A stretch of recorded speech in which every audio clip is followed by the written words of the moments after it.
Hey guys, happy Wednesday. And oh no, I have not the best news. Guys, we're back to talk about the Real Housewives of Atlanta and the viewers that showed up and showed out on Sunday. Apparently, they hit the lowest ratings in the show's history. This is no.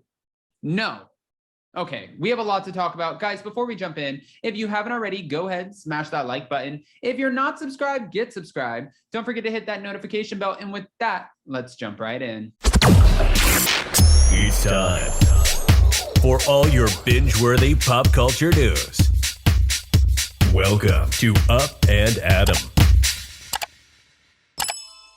All right, guys, so it's no secret that we just celebrated the premiere of season 14 of The Real Housewives of Atlanta with Kandi Burruss, Drew Sidora, Kenya Moore, Sheree Whitfield, Marlo Hampton, Sonia Richards-Ross. I mean, we have a pretty dynamic crew here, and I thought, okay, this is going to be interesting. Will they be able to hold the show? I'm not going to lie. I was pretty scared when I found out that Portia Williams would not be a part of the show anymore because I thought she was great for TV, for Real Housewives of Atlanta. I don't know if she needs her own show, but with her being gone, Cynthia being gone, and Nene for sure never coming back to the show, I was like, what does this look like? In my head, this is what I'm thinking. What does this look like for the future of the Real Housewives of Atlanta? Well, despite the allure of all of the storylines, apparently the ratings did not impress.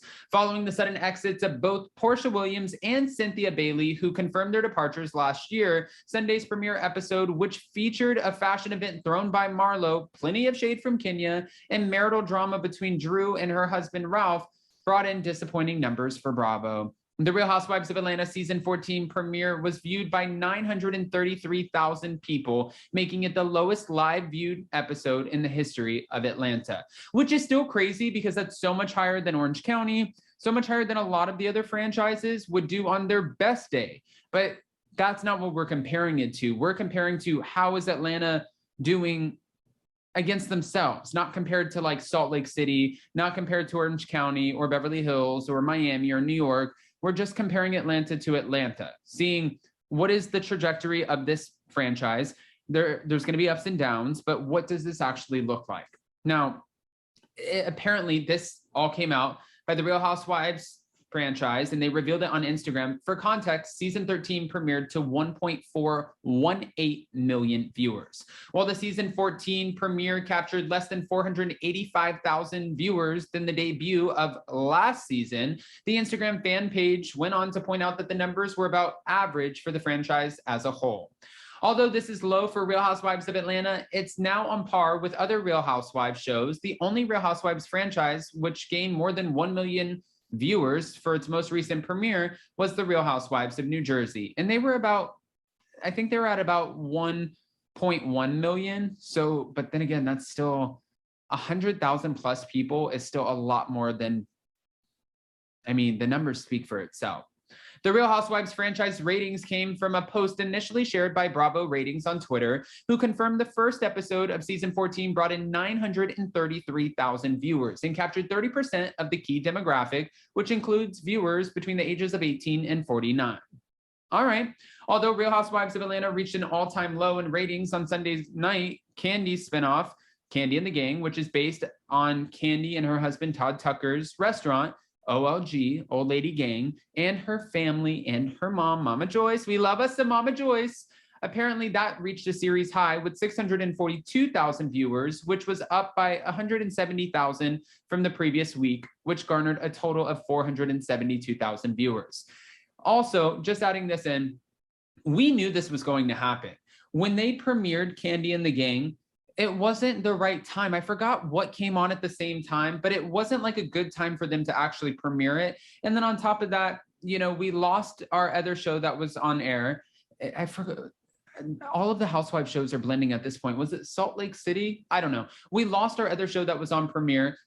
And now I just, in my mind, I think that the ratings will go up because they get to kind of piggyback off of the Real Housewives of Atlanta. Let's not kid ourselves. It's so hard to get into a new show, get to meet new cast members, but eventually if you invest yourself into the cast and put your time into it, you most likely will find one or two that you can either relate to or fall in love with. Also, by the way, we meet new 90 Day Fiancé cast members every single year, and people have no problem watching that show and investing their time into these new storylines, into these new people and their families and their dynamics. So I don't think it's so hard to invest ourselves into a reality show, especially when it has or features one of our favorite, mother-daughter duos, Kandi Burruss and Mama Joyce. Like, this is kind of a given. But we know that the Real Housewives of Atlanta, it's going to premiere every single Sunday. The new episodes will premiere, and we'll, of course, be back the next day to recap them. In the meantime, though, I guess where my head at is just trying to figure out, what does this mean for Bravo, and what does it mean for the Housewives in general? Are we losing Bravo viewership? This could be bad. I mean, what is the shelf life like for the rest of the other franchises? Like, honestly, I guess that's one of my questions for you guys. Moving forward, how many years do we have left of the Housewives in some of these reality shows? Is it 3 years? Is it 5? Is it 10? I don't necessarily think it's 10. If I had to guess, I feel like Bravo is going to change their format, change the trajectory of what's going on within their reality shows, probably offer us something new, just like this new social situation where singles are meeting in Atlanta. That's coming this Sunday. I think they're going to try to change it up and give us new concepts in order to keep Bravo alive. I'm just wondering, how long are we going to be able to keep alive the Real Housewives franchises? And we do know that they're bringing back some older ones to Peacock. Everything's kind of moving to Peacock slowly, and I can see where it's all going to be on Peacock eventually. It's just a matter of time. But we're getting, allegedly, Real Housewives of Dallas, Real Housewives of DC. We already got Real Housewives of Miami. So I think they're trying to squeeze as much juice out of this while they can, as long as they can. Also, not to mention, we have the Real Housewives of Dubai that's about to premiere, and we know that's going to be a banger. And by the way, that comes out June 1st. So where is our trailer, Bravo? Where is our trailer? Because the promo intro does not count. That was great, and it was about 10 seconds. But I want to see, in Dubai, this is how we do things. And then all of a sudden you see like the sweet life, the beautiful, lavish lifestyle. And then you see drinks thrown, which maybe they won't do in Dubai because they're too, from what I hear, too classy, and you get in a lot of trouble for doing things over there. Like, you can't even cuss. I don't even know if you're allowed to drink out in public, let alone throw drinks. That probably wouldn't be good for anybody, especially to be featured on TV. I also heard a rumor that they're not even allowed to watch Bravo in Dubai, but I can't confirm that rumor. Now I'm going on a tangent, but I want to know what you guys think about the Real Housewives of Atlanta experiencing the lowest ratings in season history. Yes, I said it again, and now I want your thoughts. So go ahead, comment below. And before you go, don't forget that we are going live with Zach Peter today to talk about the Real Housewives of New Jersey Season 12 Reunion Part 1, and that's at 12 p.m. Eastern. If you guys can't make it, of course, be a part of the replay crew. We love you. And I have a few more surprises coming for you this month. I'm working on it now with a team. I think you guys are really going to enjoy this. I hope so. I mean, after doing the Spilling Tea live tour, going out and meeting everyone, I'm like, the fun can't stop here. We have to continue.